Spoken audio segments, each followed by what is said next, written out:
Sonic the Hedgehog is my crack. From the original Genesis release in '91 to his modern adventures, I have loved the Blue Blur and pretty much everything he's done. I grew up on the GameCube, so I started with the Sonic Mega Collection and the GameCube ports of the adventure games. And though the Genesis classics are all amazing games in their own right, I always found myself preferring the adventure games. I just loved the stories, the gameplay, the characters of those games a lot. And for a while, a lot of people pretty much agreed that the adventure games were great. But if you've been around on the internet for the past, I don't know, ever, you've likely heard one of the most famous phrases said by online gamers. That Sonic has had a rough transition to 3D. And yeah, you're about to have a rough transition to the afterlife! Much like Ocarina of Time, Sonic Adventure was one of those games where everyone universally agreed it was good, but then, for some inexplicable reason, the internet decided that actually those games are bad, and they were always bad.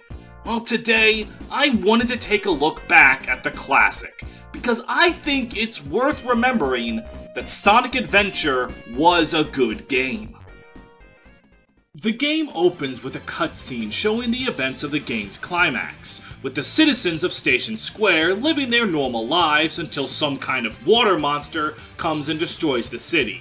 While one could make the argument that showing the destruction of the city spoils it for when it happens in the story, consider the following. This looks cool. And at the end, the main theme of the game plays, the rock song Open Your Heart, and it just completes the intense energy and really gets you pumped to play the game.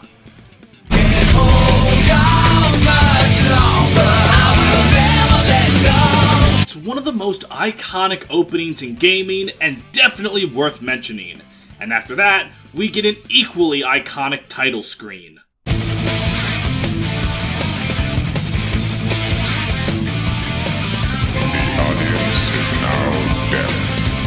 The game begins properly with a boss battle against Chaos Zero. While the introduction to the game's main villain is certainly cool looking, the boss is basically just a wordless tutorial for Sonic's new move, the homing attack, an ability that will eventually become so iconic to the character it would constitute his entire Smash moveset.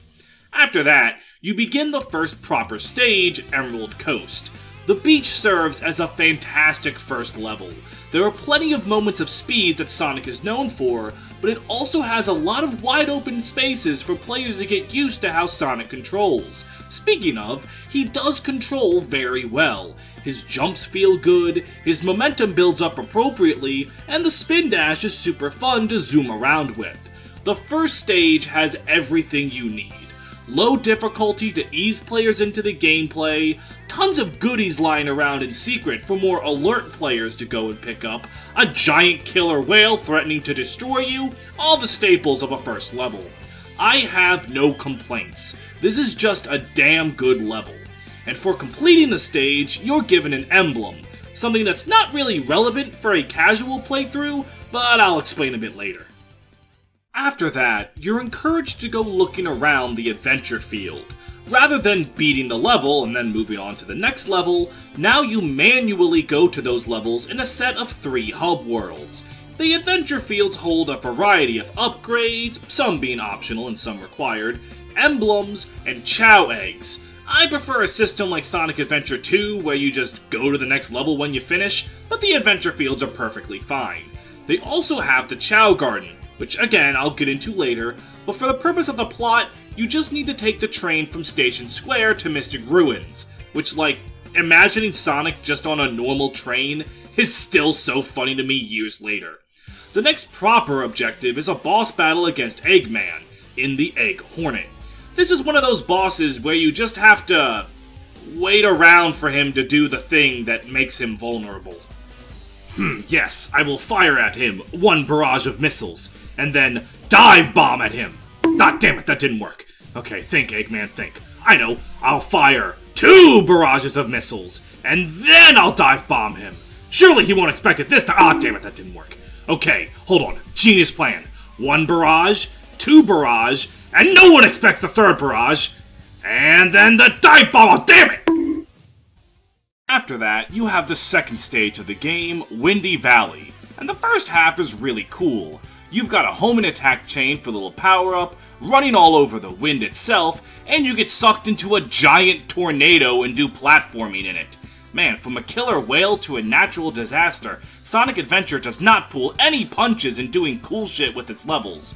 The second half is a bit mindless though, as Sonic is basically just running on a straight track with no enemies on it for the entirety of that part of the level. I mean, it's still satisfying to go fast and grab a butt ton of rings, and it is only the second level, so it's not like I'm expecting it to be Ghosts and Goblins style hard. It is just another solid level.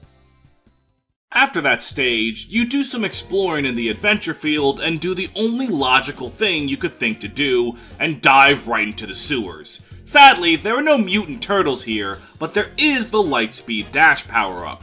Now, in every game after Sonic Adventure, you just press a button and you dash through a line of rings like it's a line of Coke and Sonic is Ozzy Osbourne. However, in Adventure, Sonic has to hold Spin Dash for a few seconds before he's allowed to Lightspeed Dash. This makes it less of a fun move to use whenever you want, and more of a move you only use when the game forces you to. Regardless, it gets the job done, and with it, you can enter the third stage, Casinopolis. Casinopolis is weird. It has a cool idea, where you need to deposit 400 rings into a vault in order to reach a Chaos Emerald. And in the casino, how do you get enough rings for that? Pinball. Because Sonic Team really likes pinball. I mean, they really like pinball. I mean, they are obsessed with pinball. I mean, why is there so much pinball in this series? I mean, I get it. Sonic can curl into a ball. You play pinball with the ball. Sonic Pinball. In Casinopolis, there are two pinball machines. One that's a pinball slot machine hybrid, likely kinda calling back to Casino Night Zone or the Jackpot Special Stage from Sonic 3. The other one is based on Knight's Journey to Dreams, with a bunch of cards around the board for you to try and get poker hands with. It's even got like a secret room with a ton of cards in it, and even a guest appearance from the Jester of Gender themselves. And the funniest part of this stage is if you lose all your balls without collecting 100 rings, they fucking throw you into the garbage. Like, imagine if other gaming venues did that. I'm sorry, you went 0-2 in pools. Die. After the casino, the next stage is Ice Cap, another fantastic stage. It starts with some slower, more methodical platforming around some icicles, capped off with a narrow bridge of ice that you have to run across without falling off. As a kid, that little bit took me longer than I care to admit. Okay, so that bit of me falling off that you just saw was intentional for the joke. But then when I was playing this level to get footage, I actually fell off completely unintentionally, so, maybe it was more than just as a kid that this level gave me trouble. But that slower pace gets shattered at the end, with a climax of snowboarding away from an avalanche, and then you're crashing through icicles, doing sick tricks off ramps for huge bursts of speed, dodging gunfire from airships. It's a great way to end the level. Both the slow and fast parts of Ice Cap are fun to go through, and they combine for yet another solid level. After that, there's a boss fight against Knuckles, if you can even call it that. He kinda just stands around and takes so much beatings you'd swear he was a sandbag from Smash. The actual boss is Chaos 4, who's... what's the word I'm looking for? Bad! The gimmick is that the whole fight is on a lake, and Sonic is slowly sinking into it, but you can just jump out of it. And Chaos's splash attack does nothing, the energy wave is easily dodged with a jump, they become a bunch of balls, and that can maybe get you, but it's just too easy to dodge. And on top of that, this is like the Egg Hornet, where he's completely invincible until he suddenly just does the move that makes him vulnerable, and you have to wait for him to do that at his pace. It's a boring, tedious fight, but thankfully, once it's done, you never have to do it again. And next up, we have a sub-game for Sky Chase, a rather basic shoot-'em-up. It's simple, there are no bombs or alternate weapons like other shmups, it's just a regular gun and a lock-on missile. All you gotta do is survive to the end.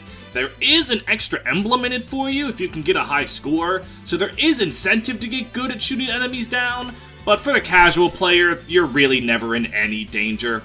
Like, I'm not expecting Ikaruga from a Sonic game, but a bit more intensity could have been used here. And once that sub-game's over, it's on to the 5th Sonic stage, Twinkle Park. This level is really a creative and fun one. It starts with a space-themed go-kart ride, with tons of rings and one-ups to grab along the way, and blazing past it is super fun. Then, you hop on a roller coaster and begin the level proper. It's this big, fun amusement park. There's a bowling minigame in the way for a ton of extra rings, a carousel with giant balls of death, platforming across spinning towers, there's whatever the hell this thing is. The level nails its theme, and it's a great time. Something about carnivals and amusement parks just make for fun levels. The Mario 3D World carnivals, Billy Hatcher's Circus Park, Psychonauts with Raz's Mind, Silent Hill 3... Okay, maybe that last one isn't a fun carnival, but the point still stands, solid level. Twinkle Park also highlights an aspect of Sonic's level design that's really fun. The ability to shave off chunks of time from the level.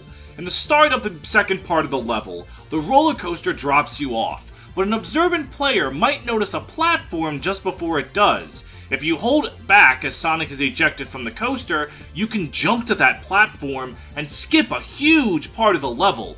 Other stages have this too. In Emerald Coast, you can make a jump over the ocean to skip a few seconds, or in Ice Cap, you can run away from the intended path to skip the first set of icicle jumping.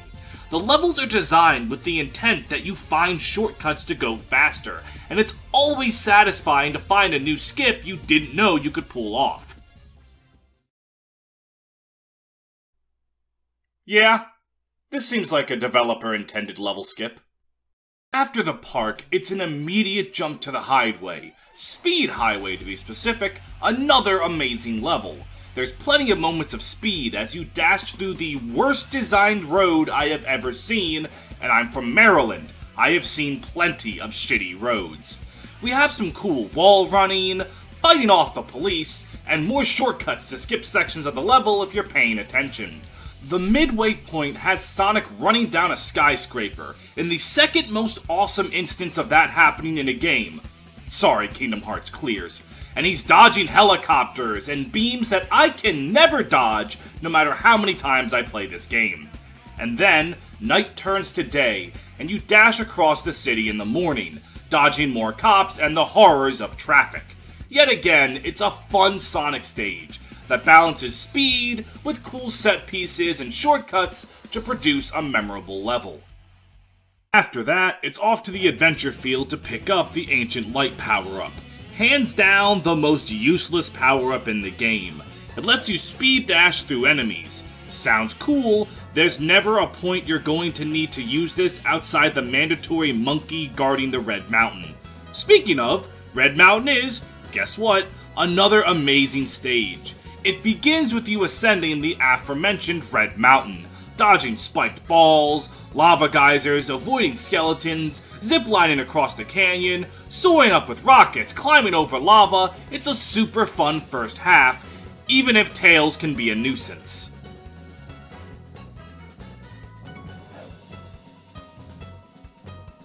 You can fly! The second half is super fun too, when you dive into the mountain, and now you're platforming across sinking platforms, dodging rising lava levels, saying hello to prisoners that are being held for sins too evil for the likes of mortals to comprehend. It's just another fantastic level, knocking it out of the park. After that, it's Sky Chase Act 2.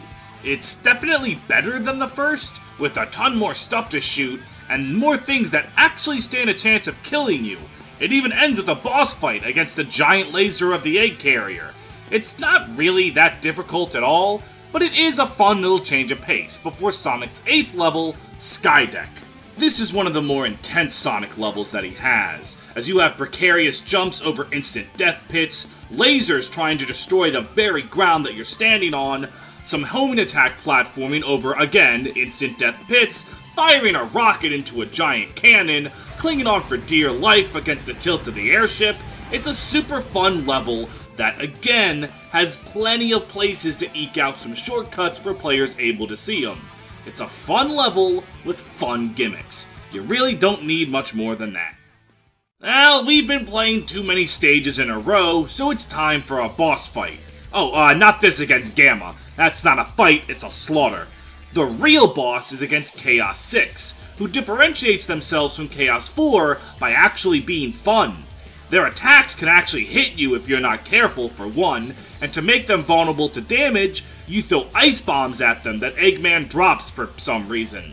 If you're quick about it, you can keep chaining the ice bombs together and beat them in about a minute, so it rewards skilled players by actually letting them kill it faster instead of just waiting for it to be vulnerable. All in all, a very solid boss. After that, it's time for Sonic's 9th stage, Lost World, which is, in my opinion, the best stage in the entire game. It feels like you're playing a Sonic in an Indiana Jones movie. It's got all the temple delving and ruin exploring you could ask for. It starts with a run through a perilous tube of fire pillars, all emerging out of the ground trying to kill you, but there's more. There's a room where you have to ride a rising water level on a stone snake, stopping to hit switches along the way to open the door at the top, but there's more. You have to run through this dark room filled with deadly arrows and death pits. You have to illuminate the way with mirrors you find along the way. And if you're clever, you can even speed through without ever needing to see where the hell you're going, which again fuels the love of shortcuts, but there's more. There's a frantic run down a ramp away from a giant flaming boulder of death, but there's more. There's a room where you have to position panels so you can run on the walls, leading to some precarious platforming where you can't go too far off the edge or else you'll go off the platform and fall. But wait, there's more! Wait, no there's not. Lost World is a super cool level. From theme to execution to gimmicks, it's easily my favorite stage in the game. And then we come to Sonic's final stage, Final Egg. It's tough to be a follow-up to Lost World, but Final Egg is an enjoyable send-off to Sonic's campaign. You run through Eggman's mechanical bullshit, dodging lasers, giant robot claws, spiked walls, all while you're platforming across conveyor belts, instant death falls, and then there's the room of these little purple things. I have no idea what they are, and I thought they were worth mentioning for that. Final Egg is a very fun level, it just has the misfortune of being after Lost World, which is an incredibly hard act to follow. Final Egg still is good off of some really good music and some really good platforming. And Final Egg leads us into Sonic's final boss, Egg Viper, a really cool Eggman mech. It starts simple enough, with Sonic having to just run away from lasers until Eggman decides to do the thing that lets Sonic hit him. But as the fight goes on, the Egg Viper has attacks that start destroying the platforms you're standing on, meaning it becomes a battle against the clock, because if you fuck up too many times hitting him, you will run out of ground to stand on. This intensity builds up until Eggman's final kamikaze attack, where after his health hits 0, he dive bombs you in a desperate attempt to destroy the platform you're standing on. This did kill me a bit as a kid, so it is a tense moment. All in all, it's a wonderful send-off to a wonderful campaign. Call an ambulance! Call an ambulance! But not for me! And that was Sonic's campaign. A collection of a bunch of fun levels, some cool bosses, and just a lot of fun in general. The only stage I'm not too sold on is Casinopolis, but that's more because I don't really like pinball. It's completely fine in concept. Sonic stages are fast, enjoyable, and they continue to be diverse to the point where no two stages feel even remotely similar. But only 10 Sonic levels is not all that Sonic Adventure has to offer. There are 5 more smaller campaigns for the player to see the full story. Oh yeah, the story. I should probably go into that, huh? Well, sit back for my retelling of Sonic's story in Sonic Adventure.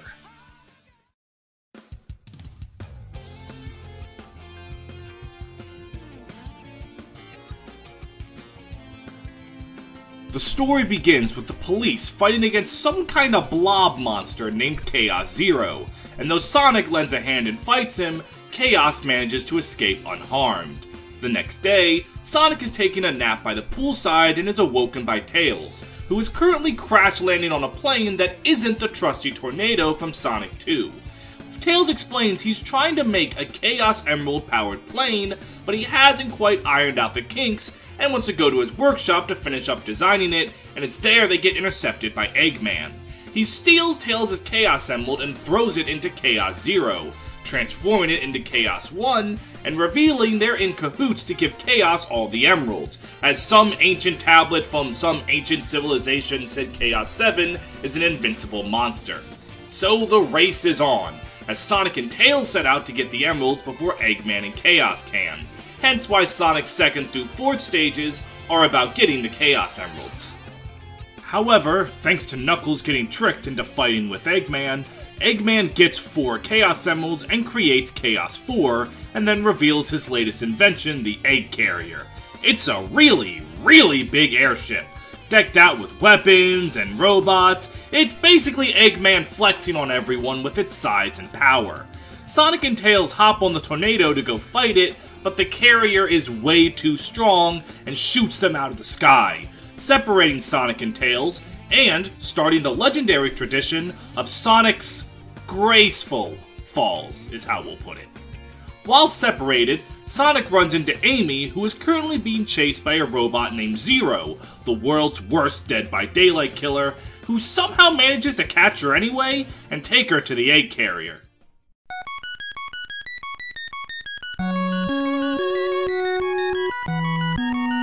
Sonic gives chase and is found by Tails, who apparently finished his new super-powered Chaos Emerald plane, and now they're strong enough to infiltrate the egg carrier. While on board, Sonic fights against a robot named Gamma, but before the finishing blow can be struck, Amy intervenes, saying that Gamma is fucking based. Sonic doesn't get it, but he trusts Amy's judgment and goes off to fight Chaos 6, who somehow swallowed a frog, and also this giant cat is here. Sonic, with the help of Knuckles, defeats Chaos 6 and escapes the egg carrier's descent from the sky, landing in front of some ancient mystical ruins. A magical pink ball thing vaguely motions for Sonic to go inside, and apparently that's all Sonic needs to go ruin diving. There, he sees some wall paintings about Chaos, and the light seems to transport him back in time, showing an event where the Chaos Emeralds and Master Emeralds are on fire, and also a bunch of Chao are fucking dead. Before Sonic can even comprehend what the fuck he's looking at, he's taken back to the present day, and goes off to finish off Eggman in his own base. So the way Sonic Adventure's story is structured is that Sonic gives you the basic story. Eggman hatches a scheme, and then it gets foiled. But a lot of plot elements seem strange. Like, why the hell was a giant robot chasing Amy and a bird? Why did Amy defend one of Eggman's robots? How did Tails find a Chaos Emerald to power the plane to assault the egg carrier? What the fuck is Froggy? Sonic never gets the answers to these questions, but exploring the stories of other characters do. The plot on its own doesn't make complete sense until you start getting more perspectives, which is why I waited until now to talk about it. And with that said and done, I say we move on to our next story. I'm going to cover Tails next, because it's very easy to explain right after Sonic. The start of Tails' story is exactly where you see him start in Sonic's story, crash landing out of the sky. The story beats are mostly similar for a lot of Tails' campaign, since he and Sonic are together for most of it, so I'm just going to talk about how Tails plays for now. The main trait is that he can fly. He does have a limit where he'll come back to the ground, but the game is fairly generous in how much ground you can cover while flying. Now you might think to yourself, hold on, isn't the ability to fly kinda broken in a platformer?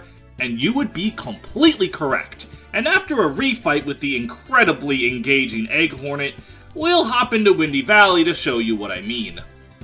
Now, I could try to say something here. Like, I could use my grasp of the English lexicon to properly convey my emotional state regarding the events that are transpiring in front of me. Or, I could much more easily say, look at this shit. Tails fucking breaks the game so hard, it might struggle to load in the universe. And I love it. If you had to literally just play Sonic's levels again, it would be pretty damn boring. But Tails makes it fun to just shatter the levels in Twine. Tails was already the easy mode in Sonic 3 and Knuckles, and he continues to be in Sonic Adventure, and I think there's some fun to be had in that. Which is why Stage 2 being Casinopolis is really off. It's not the pinball tables, it's the garbage you get thrown in for sucking at the pinball tables, which consist of incredibly tight corridors Tails can't fly in, which means that Tails can't use his tails to do platforming. This is literally a copy-paste of Sonic Stage with no gameplay differences. Because of this, I feel Casinopolis is the weakest of Tails' stages, much like it was with Sonic. It's not bad, as there is fun to be had nabbing the 100 boxes of rings around the level, but it's definitely just a solid okay. Ice Cap is Tails' third stage, and again, you can't fly, because Tails' section is the snowboard event at the end of Sonic's. But I'm more willing to give this a pass than Casinopolis, because this gives a player a way to instantly replay the snowboard section if they want to, without having to go through the beginning slower part of Ice Cap first.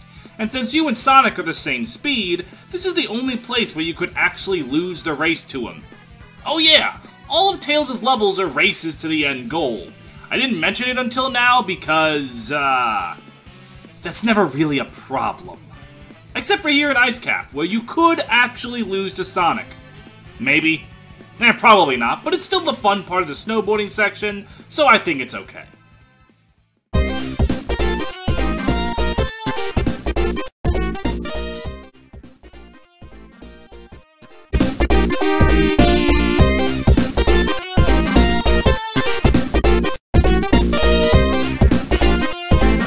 And after that, it's time for Tails to fight Chaos 4. It's a boring, tedious fight, but thankfully once it's done, you never have to do it again. And after that, it's Sky Chase 1 again, and it's the exact same for Tails as it was for Sonic, with no changes. However, after they crash land, Tails splits up from Sonic, and here the story changes up a bit. Tails has a dream of chasing after Sonic, representing what his character arc is in the adventure games. Tails is Sonic's sidekick. He looks up to Sonic and wants to be just like him. But there's only one Sonic, and Tails has to realize by that merit, there's only one Tails. There are things only he can do, and things only Sonic can do, and that's okay. Over the course of his campaign, Tails learns to stand on his own 2 feet. It's like if Luigi went to therapy instead of doing whatever the hell Negative Zone was. Seriously, what the fuck was going on in the designer's room for Brawl?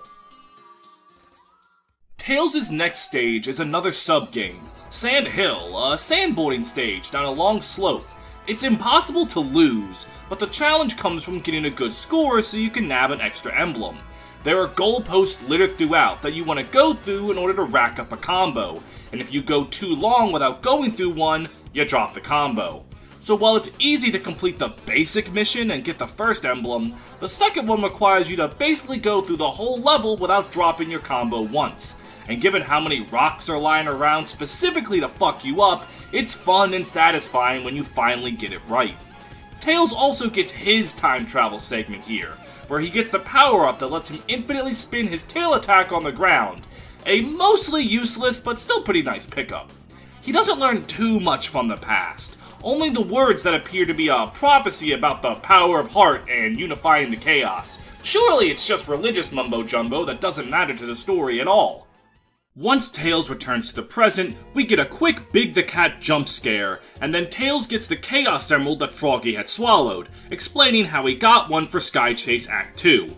Speaking of, it's time for Sky Chase Act 2, which is just like Act 1, which is just like it was in Sonic's story, and you might be able to tell Tails has a bit of a pacing problem. With Sonic, after his 4th stage Ice Cap, his gameplay is Chaos 4 into Sky Chase Act 1, and from there, he plays his 5th, 6th, and 7th stages before going into Sky Chase Act 2.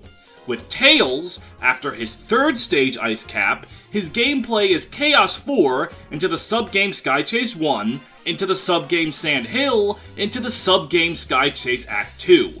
For being half the length of Sonic's campaign, the middle of it is a long drought of a proper stage, and it doesn't really help that Chaos 4 and Sky Chase 1 aren't that engaging, even though Sand Hill is.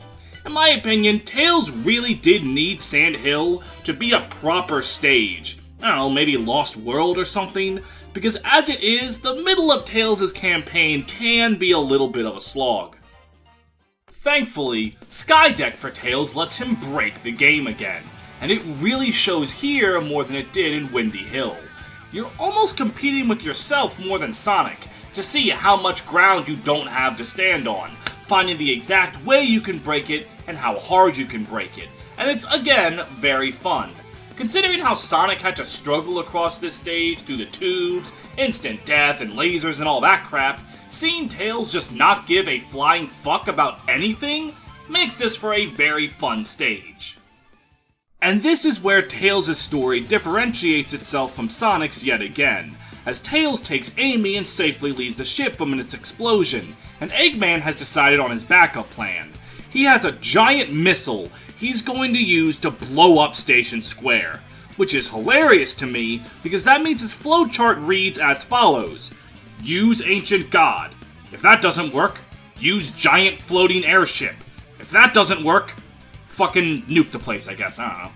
But the missile is just a dud, forcing Eggman to go and detonate it manually. Since Sonic is off fucking around in Lost World, Tails realizes he has to do this by himself, and after he gives himself a little pep talk, he goes into his final stage, Speed Highway. Like Skydeck, Speed Highway is a fun stage to break, and unlike Sonic, Eggman can fly, meaning theoretically he could be a bit more tricky to beat, but he's still not too hard. The stage has a lot of ways you can completely trivialize it, and again, it's fun to race against yourself to see how fast you can go. And unlike his last 4 stages, the layout of Speed Highway is changed enough to have large gaps designed for Tails' flight ability, so it feels the most like a Tails level of all of his levels. The level itself isn't hard, but it's still a fun challenge to race yourself. There isn't much more I can say at this point. The 3 levels where Tails is allowed to just destroy the difficulty are all fun for the exact same reason. And then comes time for Tails' final boss, the Egg Walker, distant cousin to the Doug Walker. As a kid, I remember this boss giving me a lot of trouble, but it's really not hard. You just go under him, break his shins, break Eggman, and then rinse and repeat until the fight is won. I really wish I could understand what made this so hard when I was a kid.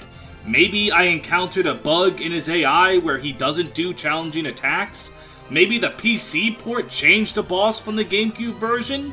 Maybe I'm a grown-ass man and this game is for children? Who knows what the answer is. With Eggman defeated to go fuck off for the Egg Viper boss, the citizens cheer Tails on, as for tonight, he's their brave hero, not Sonic. And with that, Tails' journey is complete, with his little character arc about standing on his own 2 feet having an enjoyable resolution. The name of the game with Sonic Adventure's writing is simplicity. Tails' motive and development are very easy to grasp, making him easy to relate to and cheer for. His levels are fun too. Much like with Sonic, I feel Casinopolis is a miss, but his levels are still fun in their breakability. The middle of his story does falter a bit, and I wouldn't recommend playing him right after Sonic, because at the end of the day, they are just Sonic's levels, but the end result is still a fun time. And before we move on to the next campaign, I want to take a moment to discuss the different versions of Sonic Adventure. Sonic Adventure was released 3 times. The original on the Dreamcast in 1998, a port to the GameCube in early 2003, and then a port to the PC in late 2003. And the PC release is mostly the GameCube release, with a few minor changes. There were a bunch of minute differences between the Dreamcast and GameCube version, and to simplify the main difference, the original on Dreamcast looks much better because of its lighting. The lighting in the original game is very good, even by today's standards. And looking at it and the GameCube version side by side, it's obvious that the GameCube release is very ugly in comparison. The Dreamcast is also less glitchy.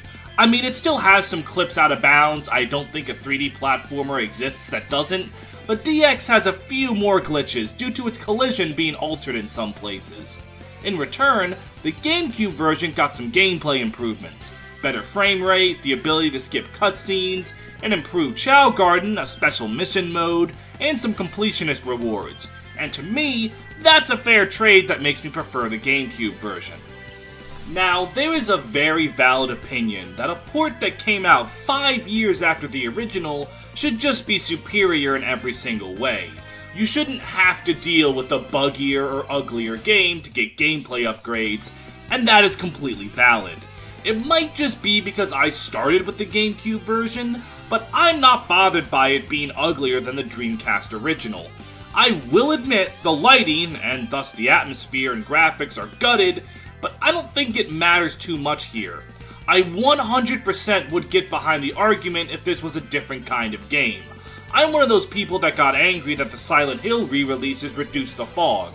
I get the argument for atmosphere, but I don't think Sonic is the kind of game that needs atmosphere, like it's needed in a game like Silent Hill. It's definitely valid to hate that DX got rid of that, especially being on superior hardware, but it's not a deal breaker for me.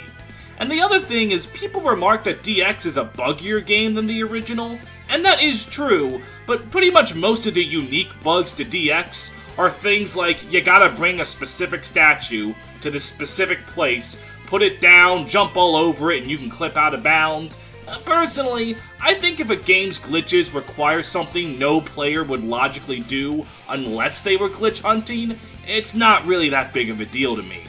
But if you dislike Sonic Adventure DX on the principle of it being a game that labels itself as a director's cut and yet still has those technical problems, that's completely fair and I understand. With that out of the way, it's time for Knuckles to say it's knuckling time, and Knuckles all over this game. Knuckles' story begins with him minding his own business guarding the Master Emerald on his floating Angel Island. He's pondering his fate and why it is he has to spend his whole life alone on one floating rock protecting a different rock. Things you do if you've been alone on an island your whole life, I guess. However, Eggman arrives to perform the most devious of licks and destroys the Master Emerald. Somehow. Like, we see the egg carrier show up, but we don't actually see it do anything. Suddenly the Master Emerald's just destroyed somehow. Anyway, Chaos appears from the rubble of the Emerald, and only Chaos. Nothing else shows up at all, you're crazy. And then Chaos just kind of leaves without doing anything. The destruction of the Master Emerald causes Angel Island to fall, and now Knuckles is on a quest to find the missing pieces of the Master Emerald. If he can collect them all, he can reforge the Emerald. In his introduction in Sonic 3 and Knuckles, Knuckles distinguished himself from Sonic by possessing the ability to glide across gaps and also climb up walls. Sonic 3 even gave Knuckles completely unique areas that Sonic couldn't access that were designed around his abilities in mind, and Sonic Adventure tried to roll with that more. Knuckles' stages are built around finding the pieces of the Master Emerald, using his gliding and climbing for more open-designed treasure hunting. Think of his stages like a bite-sized Mario 64 or Banjo-Kazooie stage. There are 3 Master Emerald shards throughout a segment of one of Sonic's levels. Using a radar at the bottom of the screen and magical hint balls, Knuckles explores the level and grabs them. Collect all 3, and the stage is complete. It's a much more non-linear level design than Sonic's done before, and it helps Knuckles' playstyle feel very distinct from Sonic and Tails in a fun way. Knuckles' first stage is Speed Highway, at the end of Sonic's segment when the stage is in daytime traffic. It's a nice, wide-open stage to get the player used to playing as Knuckles. There's plenty of space to glide atop the cityscape, plenty of buildings you can climb onto, and the emeralds are mostly in plain sight, except for any that might be hidden in enemies. It keeps things simple for the first level. Emeralds are easy, and for players who like to look at nooks and crannies, there are plenty of item boxes with rings and 1-ups. All in all, it's a simple, good start for Knuckles' gameplay. His second stage is Casinopolis, and no, he doesn't have to play pinball for emerald pieces. His stage is exploring the lobby of the casino, using springs and his natural abilities to reach upper levels that Sonic and Tails weren't allowed access to. There were emerald pieces in secret rooms, inside of more enemies, in this cool giant lion thing. It's a bit more cramped than Speed Highway, but there's still plenty of space to fly around, and you could even destroy this large golden statue of Sonic. Now you may ask, why? Why would Knuckles destroy a statue of Sonic that likely took months of time and millions of dollars to build? Why? 'Cause fuck 'em, that's why. Afterwards, Knuckles gets sent back to the past and sees a young Echidna woman, whose name to call by the way, I somehow forgot to mention that until now, arguing with her father. Apparently, he's the chief of the clan, and he's been invading other countries and killing and stealing from their people, all justifying it by saying it's for the good of his clan, and his daughter's trying to stop him. Now, as an American, I can sympathize with his imperialist ideology, but Knuckles is soon snapped back to reality and into a boss fight with Chaos 2. This fight is a good idea, but its execution is sloppy. The idea is Chaos 2 will put up a shield whenever Knuckles tries to attack it, and it only lets down its shield to attack, forcing Knuckles to time his attacks to when they are never going to be safe. Problem: nothing stops you from just ramming into Chaos while its shield is up, and then hits them in between the moments they put up the shield. The fight would have worked a lot better if Chaos was just always immune to damage unless it was attacking. The fact that the shield is an animation it has to put up and down really kills the fight. The only attack of note, I think, is when Chaos becomes a big puddle on the ground, forcing the player to use Knuckles' glide to dodge in a combat scenario. It's a neat one-off attack, but that's about all I can think of that this fight has going for it. After that is one of my favorite jokes in the entire series. Knuckles goes to Mystic Ruins and picks up his digging claws, allowing him to dig in soft ground to find emerald pieces.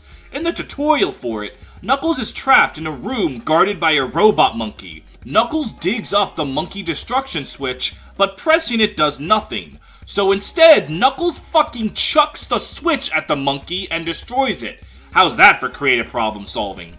With that, Knuckles moves on to his next stage, Red Mountain, guarded by a monkey that you have to bring the switch from the Digging Claw room to. Every goddamn time I play Sonic Adventure, I forget to do that. Literally, I will never learn. Red Mountain is Knuckles' largest stage, taking place just outside of the mountain and in the canyon below. This stage will almost always have an emerald hidden underground. They're easy enough to dig up, you just press 2 buttons at once on the ground, and they're usually indicated by a circle of rings or something. The level, as I said, is huge, giving way to long glides across the level that can be fun to just do and take in the sheer size of it all. There are also rockets for quick rides up to the top, and for Sonic Adventure 2 fans, you can see the traces of what would become Pumpkin Hill here. Another fun Knuckles stage, making use of his ability to glide and climb. After this, Knuckles goes off and attacks Sonic, thinking he's stolen parts of the Master Emerald. See, earlier in the Chaos 2 fight, Eggman said that Sonic was after the Master Emerald, and when Knuckles finds Sonic, he thinks he has the pieces of it because he's holding the green Chaos Emerald. Because Knuckles is apparently blind and the plot needed a reason for Sonic to lose the 2 Chaos Emeralds, Knuckles fights him and causes Sonic to lose them, leading to a boss fight with Chaos 4. It's a boring, tedious fight, but thankfully once it's done, you never have to do it again. This bit has one of Knuckles' main character traits, gullibility. He's not an idiot, in fact he's often portrayed as quite wise, but growing up in isolation leaves him easily tricked. Knuckles has his own character strengths and flaws, so it helps him feel like a more fleshed out character rather than just a dumb musclehead.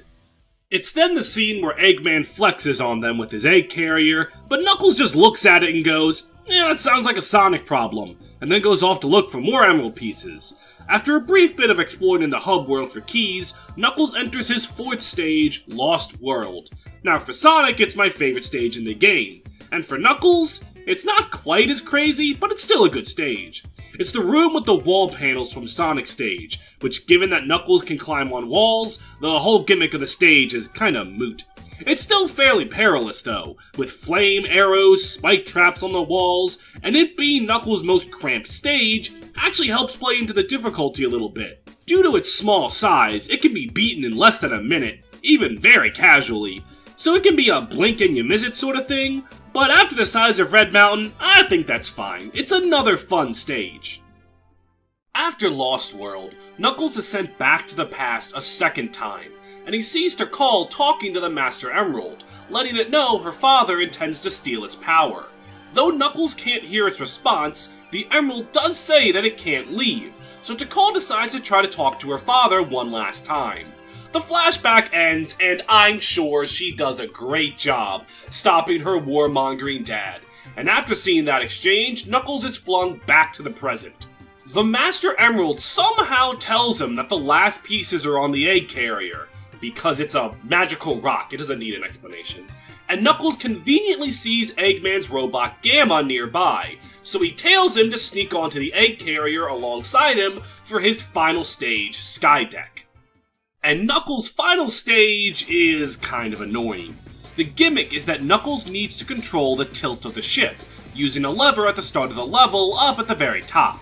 The first Emerald is always programmed to need the tilt, and the last Emerald is always programmed to not need the tilt. It's the second Emerald that can screw you. It could require no tilt, sure, but it could also require a tilt completely different than the first Emerald, and there's no way to know until you jump down into the level. So worst case, you jump down from the start, find out the tilts you need, go back up to the lever, tilt it, grab the first Emerald, go back to the lever, tilt it the second way, then grab the second one. It's tedious, but I guess you could luck out and have the second Emerald spawn somewhere without needing a tilt, but a level that needs luck to be tedious isn't very good. This level's kind of a miss in my opinion. It's not like ungodly bad, but tilting a ship is just not a fun gimmick. And after that, Knuckles gets sent to the past a third time. Wow, the Echidna's lore gets shown to the Echidna the most, who would have thought? Knuckles sees the events that Sonic saw, with the Chao and the girl on the ground, lying in a combination of already dead and currently dying. However, Knuckles now has the context, as you know it was her father that did this, and it's likely that he was the one that trampled her and the Chao. But that begs the question, where did he go? Did something happen to him? And if so, what was it that defeated him? Completely unrelated to that, it's time to see what's up with Chaos, as Knuckles' final boss is against Chaos 6. It's the same as Sonic's, except some of the floor is gone, so it's mildly harder. After that, Knuckles sees the 6 Chaos Emeralds and decides to take them with him, explaining what happened to the Emeralds after Chaos' defeat, and he returns to Angel Island as it floats back up to the sky. Knuckles' story ends with a bit of retrospection, wherein he decides that maybe he doesn't need to know everything. He's content with his life as it is. And that's the end to his story, and it's one of the ones I really like. Rather than just being a linear platformer like Sonic and Tails, Adventure decides to try a new style of gameplay that's made with Knuckles' unique abilities in mind, and I think it produces some fun levels. His story also has a lot of the Echidna and Chaos lore, which, yeah, no duh, and his character stands as I think a really interesting one. Normally this kind of story would end with Knuckles getting his answers and learning the truth for his birth, but instead, he's a man who's just content not knowing, and I think that's a neat angle on it. Fun stages with a fun character. You don't need much more than that. And before we move on to the 4th campaign, I want to take a moment to talk about the game's music. The music in this game is really good. In fact, listening to it again for this video, it's even better than I remembered it. Now, naturally, music is one of the most subjective things out there, and what I like isn't necessarily what you would like, but consider that I have a YouTube video about Sonic, and you probably don't, which I believe, due to the laws of the internet, makes my opinion 100% more valuable than yours. The sheer amount of genres the game covers here are insane. Rock, jazz, techno, orchestral, it's just a bunch of genres.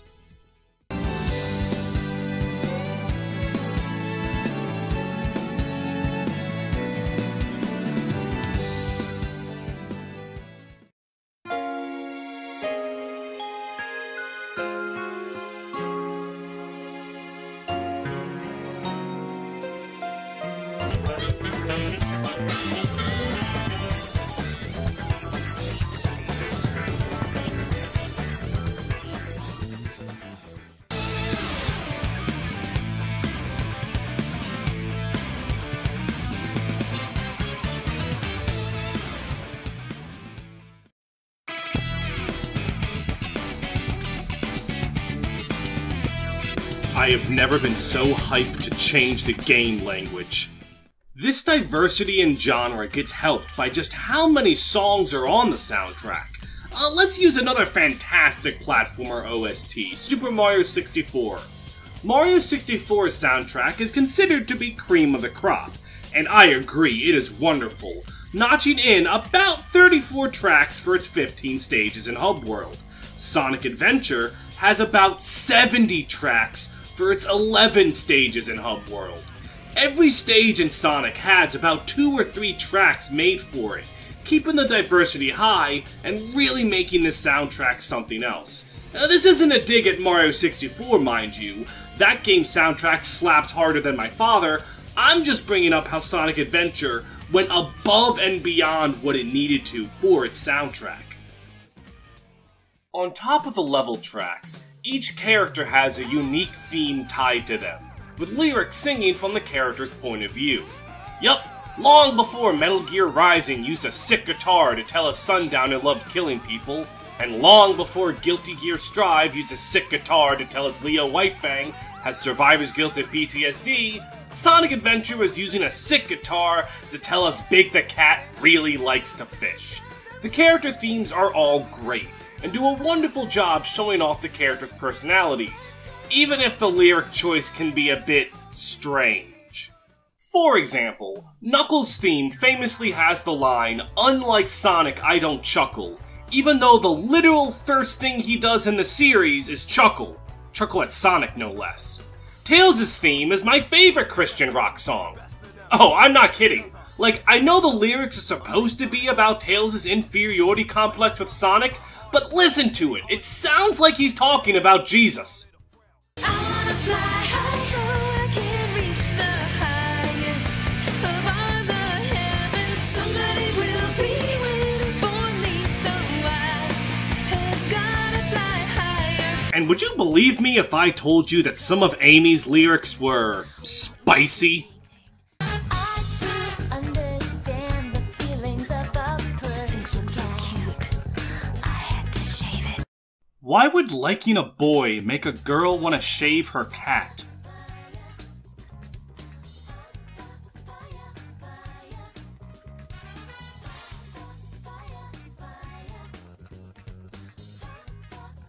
Why would liking a boy make a girl want to shave her cat? Well, there's only one way to answer that question. Let's get into the fourth campaign, Amy Rose. Amy's story starts about halfway into the main story of the game, as she's in Station Square looking at the egg carrier when it first arrives. A little bird then comes crashing down from the sky, and Amy notices that Zero, this big-ass green robot, is really trying to kill it for some reason. Amy decides that Sonic is the best person to ask for help, because Sonic infamously never would put himself into dangerous situations. And this leads to Amy running into Twinkle Park to escape Zero, which leads to her first stage. And before we can talk about her stages, I want to talk about her gameplay and how overwhelmingly alright it is. Amy moves slower than Sonic, but her main difference is the giant hammer she keeps around. She can swing it on the ground, do a circle in the air, and do a running smash that gives her ridiculous height. Why does she need all these attacks? Because chasing her the entire time is an immortal robot. She can't kill him, and this motherfucker must have been the blueprint for Sega do Goro Majima, because he is everywhere. So Amy's stages are built around running away from and hiding from Zero. And that fact is why Amy's story is such a solid 5 out of 10. Because for being built around Zero being a threat, Zero is not even remotely close to a threat. His attacks will almost never hit you, he often moves even slower than Amy somehow, and he can very easily be whacked away if he ever catches up to you.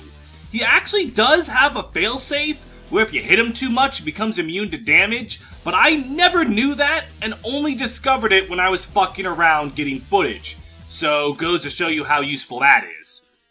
So Amy's stages have to stand on their own without Amy's main gameplay mechanic of Zero. So how's Twinkle Park? It's pretty aight. It starts and ends with you in the amusement park running away from Zero. That's not too interesting, but the middle of it plays around with another carnival staple, the Funhouse mirrors. The first bit is trying to purposefully disorient you, making you take a minute to figure out which Amy you're controlling and which Amy is just a reflection. A cute little idea. Then you use the mirror to see fake platforms on the ground and avoid them. Another fun way to use the carnival staple. It's not crazy or anything, but it's a cute first level. I think that's the best word for it. Not amazing, but cute. After her stage, Amy gets captured and thrown in jail on board the egg carrier, where she meets Eggman's robot Gamma.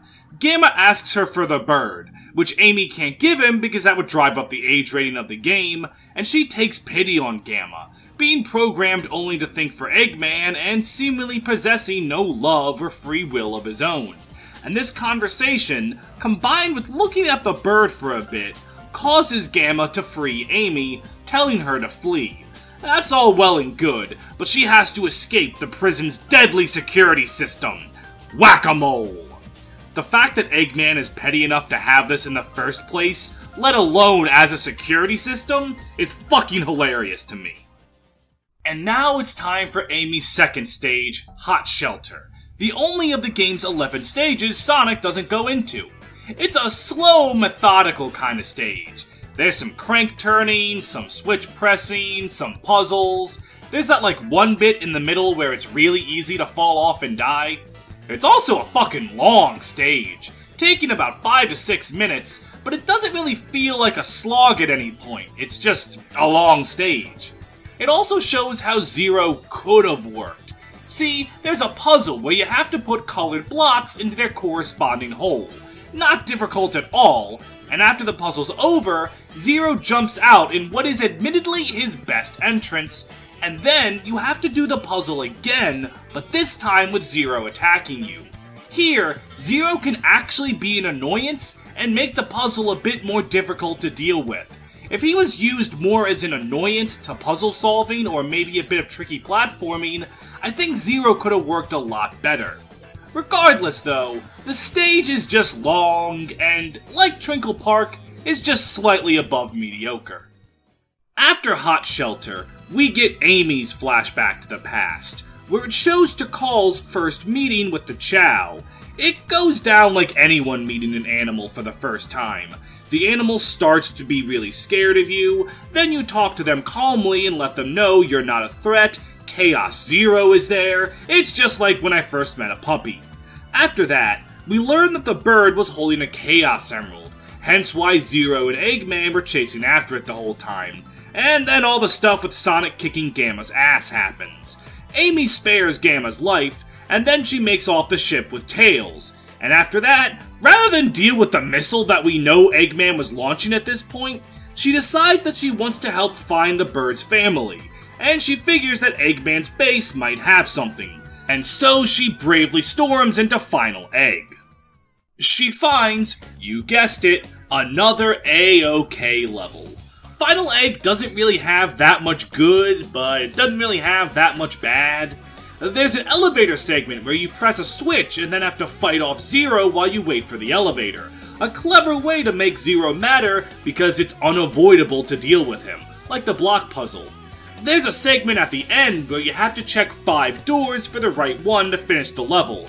And that's bad because it's complete RNG which door is right, and failure doesn't even do anything other than waste your time. Zero's not even there. It's an okay level to end an okay campaign. Yeah, that's right, Amy's story is just 3 levels long. At least her final boss is pretty alright. After Amy thinks Zero killed her little bird friend, she decides there's no more running away and she's going to take on Zero. You have to knock Zero into an electric field to expose his weak point, a comically large button, a classic gag. In doing so, you have to dodge his combination of shockwaves and big whippy arms. It's a pretty good fight. After you destroy Zero, Amy learns that the bird is still alive, and the bird goes off to live with its family, and we get our big emotional farewell. Because I was very invested in the story about the bird.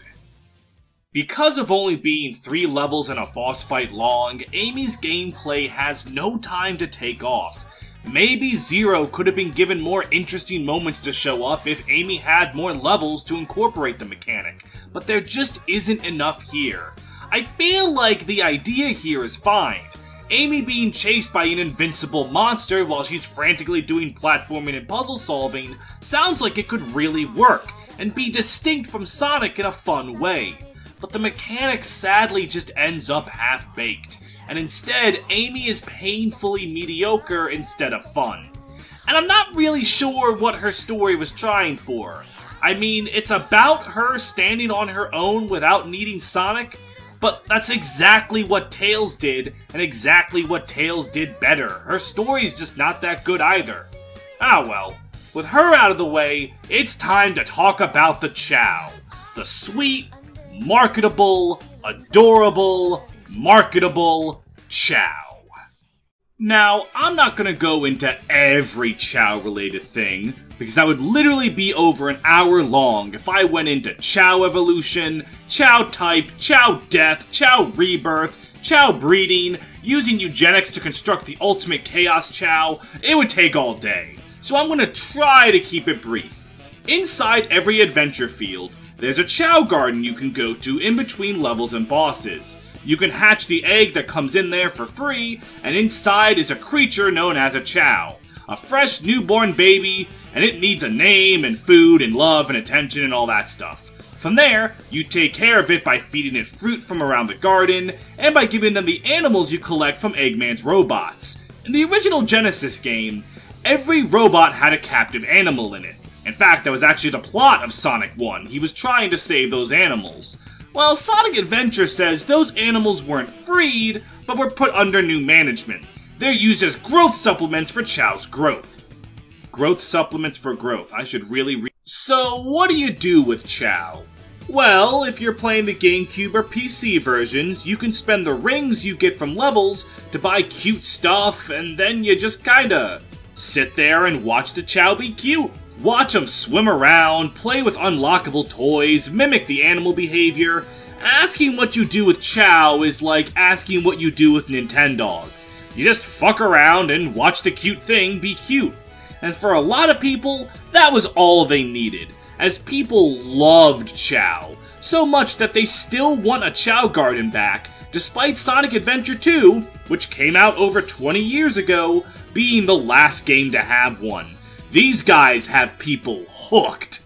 The only real gameplay to them is the Chao race. In the Station Square Garden, there's a Chao race hall where you enter them in competitions. The only interactivity here is pressing the A button to cheer your Chao on, but you're essentially waiting a minute to 5 minutes to see if your Chao passes a stat check. The Chao have 5 stats: run, and then the 4 other stats that aren't important. Each stat is boosted by an animal that you can find in adventure stages, and feeding them a bunch will cause stats to level up, except stamina, which can only be raised by eating.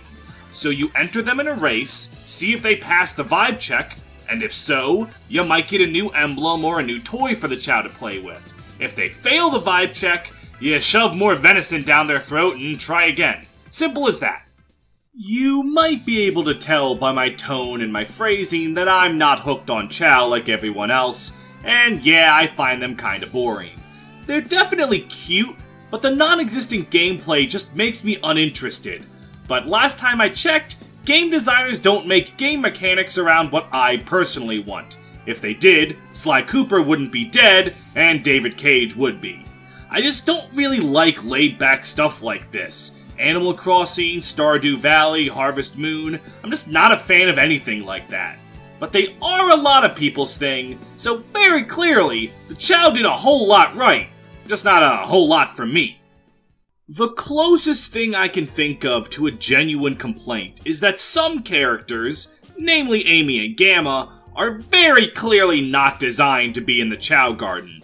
As we've established, Amy has a big-ass hammer that is very much not designed to be used against innocent little creatures, and yet you can 100% accidentally hit a Chao with it. And Gamma's mode change leaves him completely incapable of picking up Chao in water, so if they go for a swim, you're kinda just stuck there. Not to mention Gamma's huge size makes picking up animals and shit really inconvenient. I mean, it's easily remedied by just not going into the Chao Garden with those characters, but it does suck that it's clear they don't belong there. Speaking of things that don't belong, let's go over our next campaign, Big the Cat. Big's a character with an interesting journey. When Sonic Adventure came out, Big was the punching bag for the entire Sonic fandom. People didn't like his character, they didn't like his gameplay, and after Sonic Heroes, he just vanished from the franchise, except for some spin-offs, Easter egg cameos, and specifically the DS version of Sonic Colors. However, eventually Big just kinda got a large fandom from out of nowhere. I guess the Sonic community just decided that he was a fantastic character because it'd be funny. That's the only explanation I got. Regardless, now Big is actually a pretty popular character, even appearing in Frontiers. So, how was he in his original appearance? Well, A dubious little creature getting up to mischief. This is no good. Oh, the beast is demonic in nature. Very icky, no good.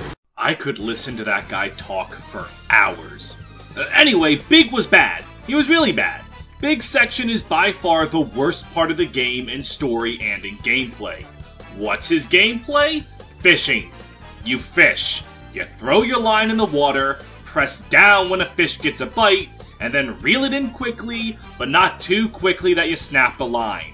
There's no divergence to the gameplay, it's the exact same thing over and over again for his 4 stages. You find Froggy, who is often right in front of you when you start the stage, and then move on. It's just a fishing minigame, and I'm sorry, Yoko Taro, fishing minigames are boring as shit. What makes fishing fun is the people you're with, and Sega can't program my dad into the game. So, yeah. Big's gameplay is just a huge miss to me. And his story? Alright, let me see if you can follow it. It's very, very complicated. Froggy swallowed a Chaos Emerald and some of Chaos, so Chaos and Eggman are after Froggy.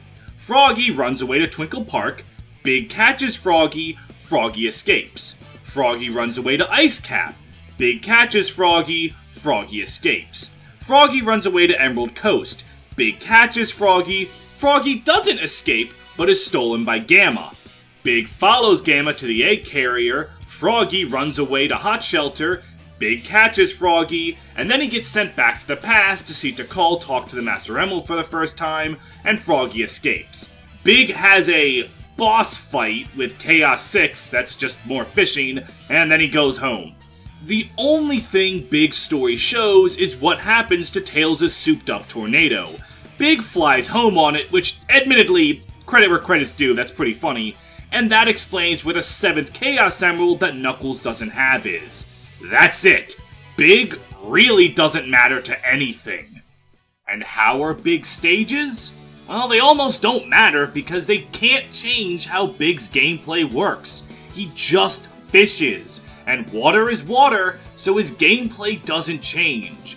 His first stage is just a pool, which, alright, it's the first stage, it can be a little basic. His second stage looks like it could be neat, with all kinds of secret tunnels and interesting fish, but Froggy is literally in the first opening right in front of you.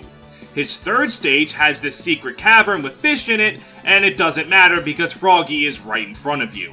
Hot Shelter does have a bit of maneuvering to get to Froggy, but it's a straight line and then Froggy is right in front of you. His stages just don't do anything because they can't do anything. I really wish I had more to say about Big, but there just isn't much you can say. Big's one of those times where a fandom agreed that something sucked and they were right. When you are made popular because you were terrible, A mistake was made somewhere along the way.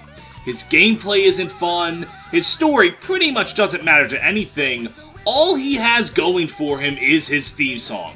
Which is pretty damn good, not gonna lie.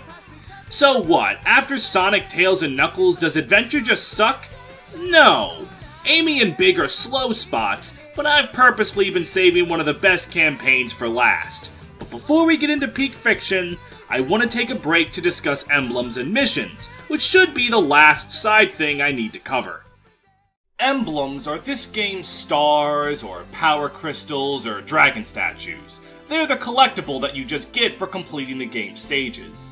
There are 130 emblems in the game, and only about 40 are acquired when you beat the game. Some are hidden in the overworld. They'll be sitting somewhere for you to pick up, and they're often pretty good with it. They aren't so obvious that you feel nothing for getting them, but also not so hidden that they feel unfun to find. For the most part, some are just kinda sitting there in plain sight. You get some from completing Chow races, which I've already talked about, but the bulk of them are gotten from completing bonus missions and stages. Every main stage has 2 extra objectives, and every minigame has 1 extra objective. Completing them gets you extra emblems. Each character has their own set of B and A missions to complete when you replay their stage. Knuckles' missions are clearing without any hints, and then in a time limit. It can be a little luck reliant, since sometimes an emerald will spawn right in front of you, and sometimes it'll spawn in fucking Switzerland, but it's manageable. Big's missions are catching a big fish before Froggy, and then catching a bigger fish before Froggy. This can be annoying because you have no way of knowing if a fish is going to be big enough until you catch it, so you can just waste your time on a fish that doesn't matter. Sonic, Tails, Amy, and Gamma all have the same structure. Beat a stage with 50 rings, which is often a complete non-issue, and then beat it in a time limit. The time limit ranges from so easy you can take a brisk walk through the level, to I am going to kill myself. So, if you spend the hours to get the 130 emblems in the game, what's your big reward? Well, if you're playing the Dreamcast version, Absolutely nothing. yup, absolutely nothing. Not even a pointless throwaway reward, like Yoshi giving you 100 lives for getting all the stars in Mario. At least if you're playing the GameCube or PC releases, you get to play as Metal Sonic in Sonic stages. He plays like he does in the multiplayer of Sonic Adventure 2. In fact, I think it's just his model from that game ripped and slapped into Sonic Adventure 1. It's a neat reward, but honestly, you just play Emerald Coast with him once and then forget about him. He's a cool novelty more than anything else, but still a neat addition. Exclusive to the GameCube version, and very specifically the original 2004 PC release, there are also Game Gear games that you can unlock every 20 emblems or so. Sonic Adventure actually has damn near every Sonic Game Gear game there is, and this is a really cool unlockable that gives you a part of Sonic's history that's often very overlooked. His handheld adventures are often just flat out not talked about. Like, when people praise Sonic Mania as the return to traditional Sonic 2D gameplay, I just have to wonder, were those people not fucking looking for Sonic 2D gameplay? Sonic's Game Gear games might not have been as tight as his console or later handheld counterparts, but they're still fun and charming in their own way, and made for a fantastic reward for emblem completion. It's a shame it's locked to the GameCube and PC releases. The mission mode is also exclusive to the GameCube and PC release, and these are a collection of 60 missions that range in difficulty from bring this thing over here to pass a theoretical physics test.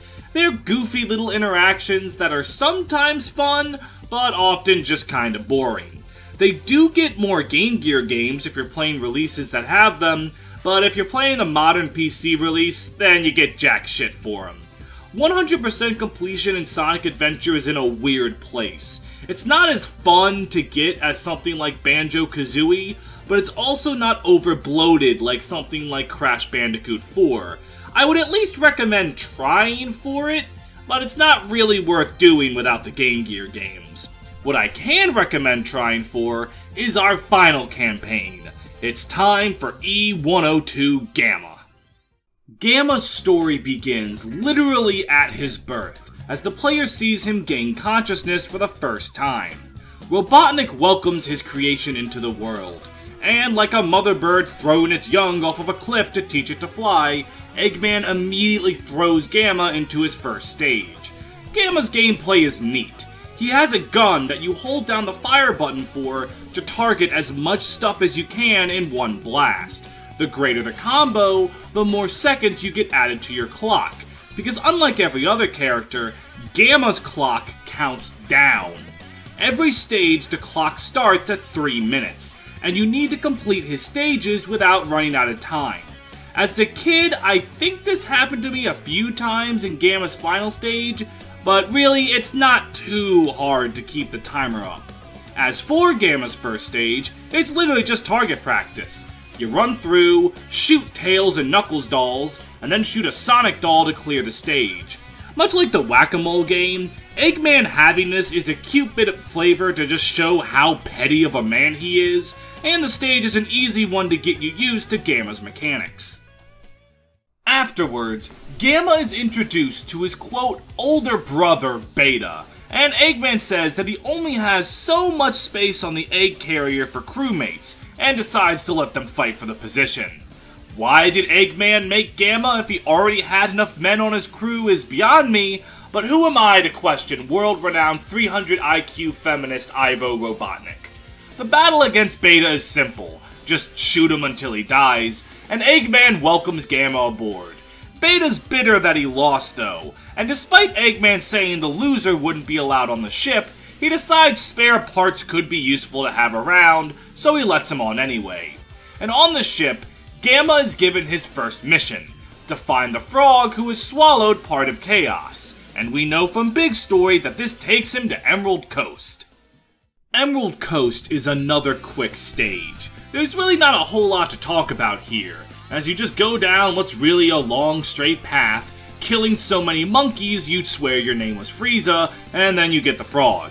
Gamma then gets his segment in the past, where he finds the Chao singing and just minding their own business. Dekal explains that the Chao are helpless creatures, and would be powerless without their protector, which by this point we know that it's Chaos. Dekal says that Chaos's heart is closed off to the world, but she hopes that he can come to understand people, though she worries her father might be a problem. Don't worry, Dekal. I'm sure you have nothing to worry about. Gamma regains consciousness in the present on board the egg carrier with Froggy. I think this is supposed to explain why he didn't notice Big and Knuckles trailing him on board the egg carrier. He was in a sort of out-of-body experience the entire time. Eggman praises Gamma's good work in finding the right frog and gives him his next assignment: go get the bird with Amy. Gamma accidentally enters the wrong room though, and sees Beta being remodeled, with his old parts being tossed to the ground like junk. This is the equivalent of a person seeing someone's organs and intestines on the ground while new ones are being sewn into their bodies. It's a fucked up sight, and the game just lets the scene and the atmosphere speak for itself. Gamma has one line saying Beta's name, and then the scene just lets his body language and the nature of what's happening carry the rest of the work. It's something Gamma's story does a lot. He doesn't talk very often about what he's thinking, maybe a line here and there, but his story is mostly done through his actions, which I think is very good and makes him a much stronger character for it. The rest of his time on the egg carrier plays out like we've seen already, with Gamma talking to Amy, the birdie then somehow convincing him to free them. Well, we do get a brief interlude where he gets the ability to hover, which is a fun addition to his moveset, and then his fight with Sonic. Which, let me tell you, it's somehow even easier than when you fought Gamma as Sonic, because Gamma literally has a gun. After Amy intervenes like she does in Sonicus and Tails stories, Gamma asks Amy why she's helping him, and her answer is simple: they're friends. As Gamma leaves the egg carrier, he takes her words to heart and realizes who his friends are, Amy and the bird, and who his friends are not. Eggman. Gamma gives himself his own mission, to save his friends, the rest of the E-Series robots, and goes off to Windy Valley to find E-103 Delta. Windy Valley is a fun stage. There are huge robot caterpillars that you can combo off of for huge amounts of time, gaps you have to hover across because they get destroyed by your own trigger-happy gun, and you can end the stage with over 6 minutes on the clock easily. It's fun to rack up big combos, and the boss of it all awaits you at the end. It's just like Beta. You shoot Delta until he dies, and thus Gamma has saved him. Now you might wonder how destroying Delta saves him, but a little animal comes out of him when he dies, because remember from the Chow segment, all of Eggman's robots have animals in them. Let me repeat that. All of Eggman's robots have animals in them. You can probably piece together most of what's gonna happen in Gamma's story by now, but as a dumb kid, I really didn't think about it, even though Gamma's story is kind of obvious in hindsight. After Windy Valley, he's off to Red Mountain to save E-104 Epsilon, and this stage takes place entirely in the volcanic cave at the end of Sonic's version. This stage is also a nice one. You blow up robots, hover over the lava, and then blow the ever-living shit out of Epsilon. Note to self, maybe rewrite that part. Yeah, the first 3 bosses against E-Series robots are really basic. It's the same fight over and over where you just mash the shoot button. But after Epsilon, Gamma journeys to the egg carrier for his next friend to save, E-105 Zeta, located in the Hot Shelter, and Gamma's version of it is one of my favorite levels in the game. Hot Shelter is a long but complete level, having a ton of diversity to it. It starts with some robot blasting in tight spaces, then it's platforming across large gears and using his gun for button pressing, then it's got a little bit of a speed segment, yes, Gamma can have those, where you blow up every robot ape from Chimpan A to Chimpanzee, a crane segment where you need to time shooting a button with standing in the right place to progress, a light speed train segment that's got more death in it than Train to Busan, a long glide down a perilous hole filled with spiked balls and bombs, and it closes off with a boss fight against Zeta. This fight is completely different than the others, where instead of just mashing fire blindly, you have to fire at each individual cannon that Zeta has. I mean, you can still just mash the shoot button and win pretty easily, but an attempt was made here. Hot Shelter is just a super fun level that shows how Gamma's gameplay is to its fullest.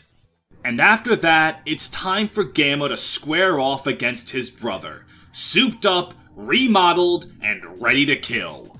Beta MK2 will knock away your shots unless you time them correctly, and Beta is not giving you time to rest, firing missiles and fucking key blasts from Dragon Ball at you, and it makes for a very fun fight. And when it's all over and Beta goes down, it feels very satisfying. But Gamma has the mistake of caring about his brother, and he walks over to him. Beta takes this opportunity to take a cheap shot directly into Gamma, getting the last laugh before succumbing to his damage and dying, freeing within him a little yellow bird. In a scene told with no dialogue, Gamma hobbles away from Beta before seeing the little bird fly away from him. Much like Amy's blue bird, Gamma struggles to think about something upon seeing it, and it's here he finally puts 2 and 2 together and realizes he's being piloted by the 3rd bird of the family. Then, everything goes quiet as Gamma accepts what he has to do. He gives into his injuries and lets himself die, freeing the bird that's trapped inside him. This serves to explain why Gamma freed Amy, as he was remembering the family of the bird, or maybe the bird was telling him somehow, it's hard to tell. Gamma's story lets the player fill in most of the blanks, and I think that's for the best. Even his theme song is devoid of lyrics. It lets the tragedy of the character sink in. It treats the player with respect for their intelligence, and trusts that they can understand Gamma without a thesis statement worth of dialogue. It's even told in music. Listen to the last moments of Gamma's theme and the first moments of Beta's theme, and you can tell that they're still connected.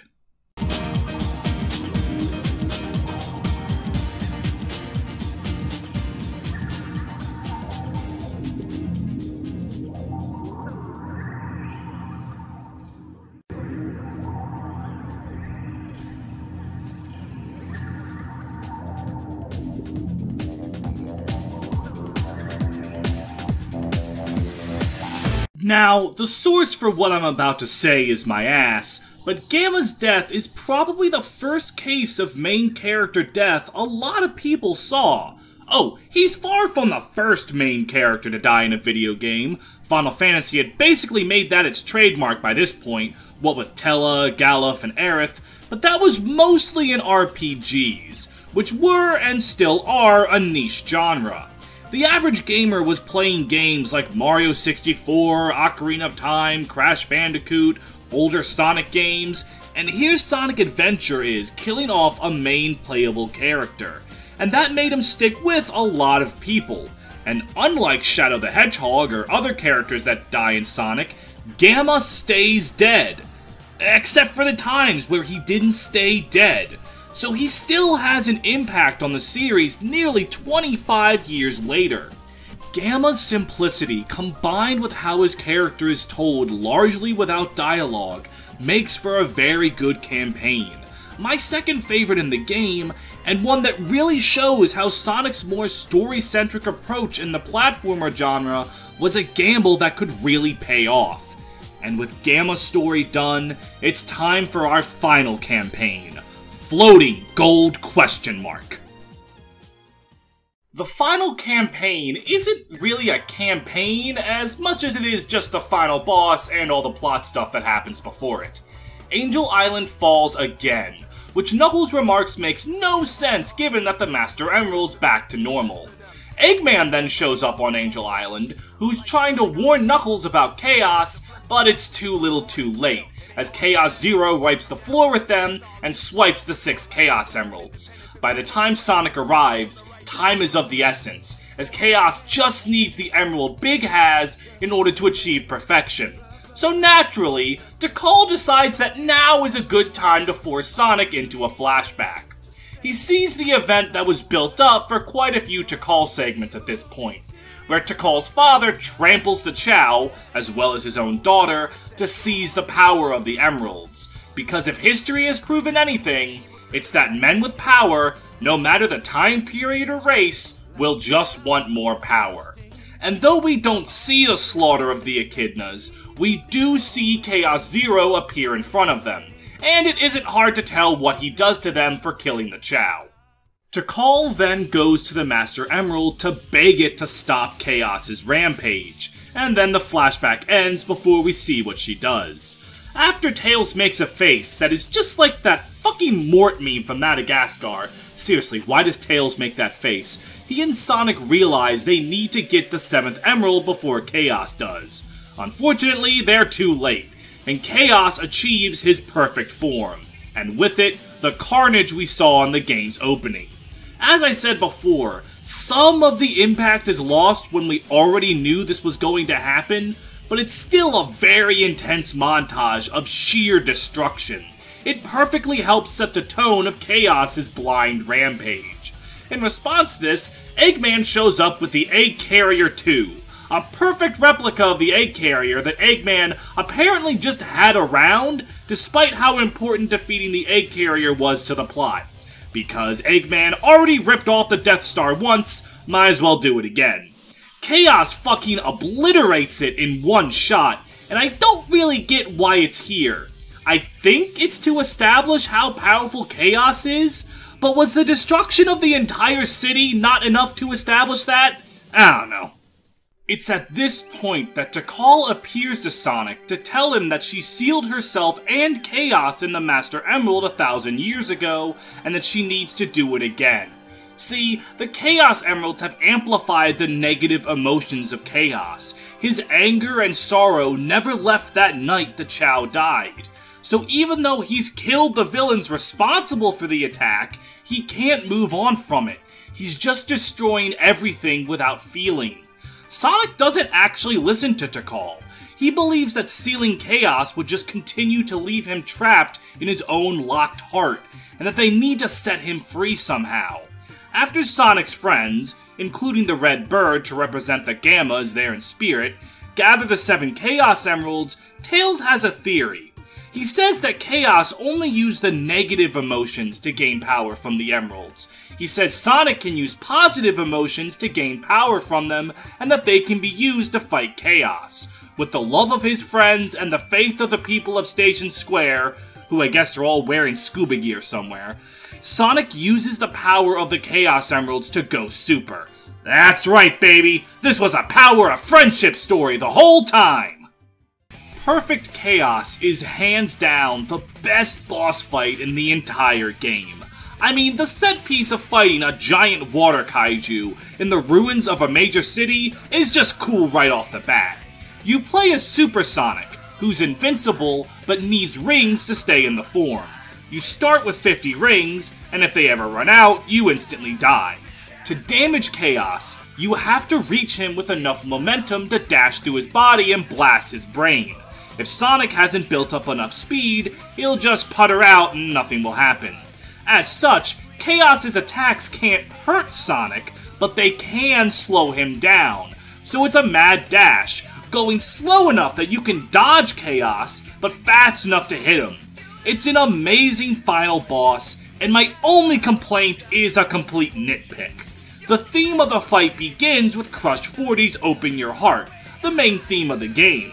Halfway through the fight, this kick-ass rock song gets replaced by a more menacing track. I think it's trying to show that Chaos is just tanking all these hits, and it doesn't stop him. It's supposed to make you feel like the fight is going Chaos's way. I think it should have been the opposite. It starts with the menacing track, but halfway through it shifts to Open Your Heart, to give the feeling that Sonic is beating his ass, and that Chaos can reform as much as he wants. Sonic is still going to win. But that is a complete nitpick. The fight is amazing, and the perfect way to end Sonic Adventure. With Chaos's defeat, Sonic's positive energy neutralized the negative energy, so Chaos's blind rage has been quelled, and he sees that the Chao he once protected are living peacefully with humans, who are protecting them in his place. Peace returning to him, Chaos and Tikal vanish into the light together, their souls returning to the Master Emerald, ready to be called on again should the world ever need him, or if they need a sick prop for figure skating. Tails then says the dumbest fucking line in the game, "All's well that ends well," and while it's an easy line to joke about, I'm not above taking the low-hanging fruit. That line was written, translated, voice acted, programmed into the game, and had a subtitle written for it, and at no point in that process did anyone go, "Man, Tails saying that atop the complete carnage of Station Square sounds dumb." But that's how Sonic Adventure ends. And looking back, yeah, it was a damn good game. There's a lot in Sonic Adventure that works. Sonic, Tails, Knuckles, and Gamma all have fun campaigns with great character and story writing. Chaos is a fantastic antagonist. With a sick design, cool lore, and a great final boss battle, he's a great addition to the series. The music is amazing. From level track to character theme, the game's OST is top of the line. And the Chao, though I didn't care for them, are beloved by fans everywhere, and they've made their mark as a fan favorite to this day. It's got fun levels, a good story, and great characters. A game doesn't need much more than that to be worth playing. But there's stuff in Sonic Adventure that doesn't work either. Amy and Big's campaigns aren't very good in both gameplay and story. The bosses, for the most part, are complete misses. The E-Series robots are all pathetic, and Chaos 4 is a slow and tedious fight that you have to beat 3 times. They just aren't that fun. There are some glitches that can hamper things. As I've said, they're overblown, but they are there. and while having all these different gameplay styles is cool, some levels can feel repetitive because there are only 11 levels that all get played through 3 different times. It's still an amazing game, but if only there was a word to describe something that, while still good, has some smaller issues that can build up and hamper the experience. If only there was a word I can use to describe an experience like that. The punchline is that Sonic Adventure is rough. It's a rough game. It's also a great game, but it has a lot of things in it that either don't work at all or are a good idea with sloppy execution. So yes, as a Sonic fan, I will say, with complete sincerity, Sonic had a rough transition to 3D. I mean, how can you not say that? Sonic 3D Blast to the cancelled Sonic Extreme to what? Sonic R and Sonic Jam? What do you describe that if not rough? But the issue with that phrase was never whether or not it was accurate, it was how it was used. Rough meant bad. That Sonic's 3D games were all bad because they were rough. Which, as I hope you could gather from this video, is not true. Sonic Adventure is still super fun to play even today. That, and the phrase was also used to shit on every Sonic game made past the Genesis.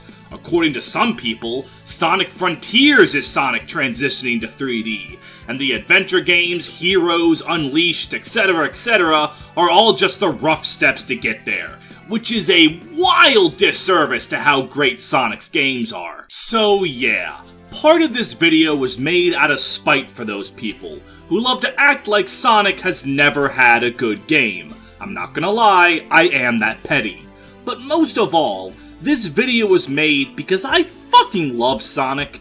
His character, his games, Sonic is one of gaming's biggest icons and will always be, because his games are good and have resonated with a lot of people.